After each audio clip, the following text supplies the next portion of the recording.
ఈ వీడియోలో మనం కొన్ని ఇంట్రెస్టింగ్ అన్నోన్ ఫ్యాక్ట్స్ గురించి తెలుసుకుందాం. నంబర్ 1, మన బాడీలో కూడా బంగారం ఉంటుంది. ఒక 70 kg బరువున్న మనిషి శరీరంలో దాదాపు 0.2 మిల్లీగ్రామ్ గోల్డ్ ఉంటుంది. ఇది మన రక్తంలో కలిసి ఉంటుంది. నంబర్ 2, యాపిల్ ఫ్రూట్స్లలో 25% గాలే ఉంటుంది. అందుకే వాటి నీళ్ళలో వేస్తే మునగకుండా తేలుతూ ఉంటాయి. అందుకే యాపిల్ చాలా లైట్ వెయిట్గా ఉంటాయి. నంబర్ 3, నిమ్మకాయలు పుల్లగా ఉన్నా అందులో స్ట్రాబెర్రీ కంటే ఎక్కువ షుగర్ ఉంటుంది. నిమ్మకాయలో ఉండే సిట్రిక్ యాసిడ్ వల్ల ఈ తీపి మనకు తెలియదు. నంబర్ 4, మనం నిద్రపోతున్నప్పుడు కూడా మన బ్రెయిన్ ఒక చిన్న ఎల్ఈడి బల్బుని వెలిగించేంత కరెంటుని జనరేట్ చేస్తుంది. నంబర్ 5, మన కంటి పవర్ 576 మెగాపిక్సెల్స్. ఏ స్మార్ట్ ఫోన్ కూడా ఇంత క్లారిటీ ఇవ్వలేదు. అందుకే మనం అంత క్లియర్గా చూడగలం. నంబర్ 6, తుమ్ము గంటకు 160 కిలోమీటర్ల వేగంతో వస్తుంది. అందుకే దాన్ని అస్సలు ఆపకూడదు. ఒకవేళ ఆపితే ఆ ఫోర్స్ వల్ల బాడీలో కొన్ని పార్ట్స్ డ్యామేజ్ అయ్యే ఛాన్స్ ఉంటుంది. నంబర్ 7, మన జీవితకాలంలో ప్రొడ్యూస్ చేసే సలైవా 2 పెద్ద స్విమ్మింగ్ పూల్స్ని కూడా నింపేయొచ్చు. ఇది మన డైజెషన్కి చాలా ముఖ్యం. మన ముక్కు సుమారు 50,000 రకాల వాసనలు గుర్తుపెట్టుకోగలదు. అందుకే పాత స్మెల్ తగిలితే జ్ఞాపకాలు గుర్తొస్తాయి. మనం వినే పాటల రిథంని బట్టి మన గుండె చప్పుడు కూడా మారుతూ ఉంటుంది. ఫాస్ట్ సాంగ్స్ వింటే హార్ట్ బీట్ పెరుగుతుంది. ఆకాశంలో తేలే మేఘం చూడటానికి దూదిలా కనిపిస్తుంది, కానీ దాని బరువు సుమారు 5 లక్షల కిలోలు ఉంటుంది. అంటే 100 ఏనుగుల బరువు అన్నమాట. బ్లూ వేల్ గుండె ఎంత పెద్దగా ఉంటుందంటే దాని ఆటరీస్లో ఒక చిన్న పిల్లవాడు ఈజీగా ఈత కొట్టొచ్చు. దాని గుండె చప్పుడు 2 కిలోమీటర్ల దూరం వరకు వినబడుతుంది. అడవిలో చెట్లు కూడా ఒకదానితో ఒకటి మాట్లాడుకుంటాయి. వాటి వేర్ల కింద ఉండే ఒక రకమైన ఫంగస్ నెట్వర్క్ ద్వారా సమాచారాన్ని పాస్ చేసుకుంటాయి. వీనస్ గ్రహం మీద ఒక రోజు అనేది 1 సంవత్సరం కంటే ఎక్కువ కాలం ఉంటుంది. ఎందుకంటే ఆ ప్లానెట్ తన చుట్టూ తాను తిరగడానికి చాలా టైం తీసుకుంటుంది. తేనెటీగలు ఎవరెస్ట్ పర్వతం కంటే ఎత్తులో కూడా ఎగరగలవు.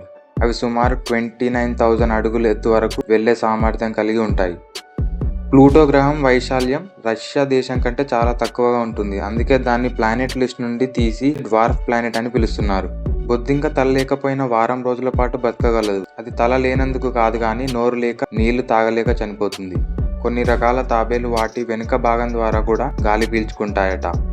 ముఖ్యంగా నీటి అడుగుడు ఉన్నప్పుడు ప్రాణాలను కాపాడుకోవడానికి నేచర్ ఇచ్చిన ట్రిక్ ఇది. మన బాడీలో లివర్ని 75% కట్ చేసినా కూడా అది మళ్ళీ తనంతటా తానుగా పూర్తి సైజుకు పెరుగుతుంది. ఇట్లా మళ్ళీ పెరిగే అవయవం మన శరీరంలో లివర్ ఒకటే. ఒక పాండా రోజుకి దాదాపు 12 గంటల పాటు తింటూనే ఉంటుంది. అది రోజుకి సుమారు 12 నుండి 38 కిలోల బ్యాంబు తింటుంది. ఇప్పుడు ఎడారిగా ఉన్న సహారా ప్రాంతం ఒకప్పుడు పచ్చని అడవిలా ఉండేది. 6,000 ఏళ్ల కిందట అక్కడ చాలా వర్షాలు పడేవి. క్లైమేట్ చేంజ్ వల్ల అది ఇప్పుడు ఒక డిజర్ట్గా మారింది. కీరా దోసకాయలో 96% నీళ్ళే ఉంటాయి. సమ్మర్లో దీన్ని తింటే బాడీ కూల్గా ఉంటుంది. హిప్పోపొటమస్ పాలు పింక్ కలర్లో ఉంటాయి. వాటి శరీరంలో ఉండే 2 రకాల యాసిడ్స్ వల్ల వాటి పాలు పింక్ కలర్లో ఉంటాయి. భూమికి అందే ఆక్సిజన్లో 50% నుండి 80% వరకు సముద్రాల నుండే వస్తుంది. ముఖ్యంగా సముద్రంలో ఉండే ప్లాంక్టన్ మరియు ఆల్గే మనకు కావాల్సిన గాలిని ఇస్తాయి. డాల్ఫిన్లు నిద్రపోయేటప్పుడు ఒక కన్ను తెరిచే ఉంచుతాయి. వాటి మెదడు సగం భాగం మాత్రమే నిద్రపోతాయి. మిగతా సగం ఏదైనా ప్రమాదం వస్తుందేమో అని అలర్ట్గా ఉంటాయి. సమ్మర్ సీజన్లో ఈఫిల్ టవర్ సుమారు 6 అంగుళాలు పెరుగుతుంది. ఇది థర్మల్ ఎక్స్పాన్షన్ వల్ల జరుగుతుంది. ఎండాకాలంలో ఇనుము థర్మల్ ఎక్స్పాన్షన్ వల్ల టవర్ కొంచెం పొడవుగా మారుతుంది. వాటికన్ సిటీ ప్రపంచంలోనే అతి చిన్న దేశం. ఇది మన ఊర్లో ఉండే ఒక కాలనీ కంటే చిన్నగా ఉంటుంది. ప్రపంచంలోనే మొట్టమొదటి వెబ్సైట్ ఇప్పటికీ లైవ్లోనే ఉంది. 1991లో CERN ల్యాబ్లో దీన్ని క్రియేట్ చేశారు. ఇది ఇంకా ఇప్పటికీ నడుస్తూనే ఉంది. మనం టీవీ చూస్తున్నప్పుడు బర్న్ అయ్యే క్యాలరీల కంటే నిద్రపోయేటప్పుడు బర్న్ అయ్యే క్యాలరీలే ఎక్కువ.